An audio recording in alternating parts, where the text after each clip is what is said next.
అమ్మాయి, బంగారం రేట్లు తగ్గినాయంట. మీ ఆయన ఇచ్చిన డబ్బులున్నాయిగా, తీసుకురా కొనుక్కొద్దాం. ఆ డబ్బులు లేవమ్మా. లేవా? ఏం చేసావే? మీ అల్లుడు అవసరం అంటే 50,000 రూపాయలు ఫోన్ పే చేశానమ్మా.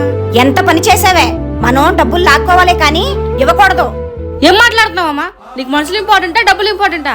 వాళ్ళు ఆపదలో ఉన్నారు, అందుకే ఇచ్చాను. అయినా ఆయన ఇచ్చిన డబ్బులేగా నేను ఆయనకి ఇచ్చింది. ఏదో కూతురు అని చెప్పాను, నీ ఇష్టం వచ్చినట్టు చేసుకో.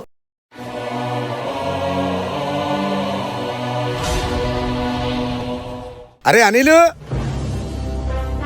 ఏం నాన్నా? నీకో విషయం చెప్పాలరా. చెప్పు నాన్న. నీ చెల్లి మన చేయి దాటిపోయిందిరా. మనకు తెలియకుండా ఎవరినో పెళ్లి చేసుకుంది. అంత పని చేసిందా? దాన్ని ఇప్పుడే చంపేస్తా. చంపాల్సింది మన అమ్మాయిని కాదురా, దాన్ని మోసం చేసి పెళ్లి చేసుకున్నాడిని. మరేం చేద్దాం నాన్న?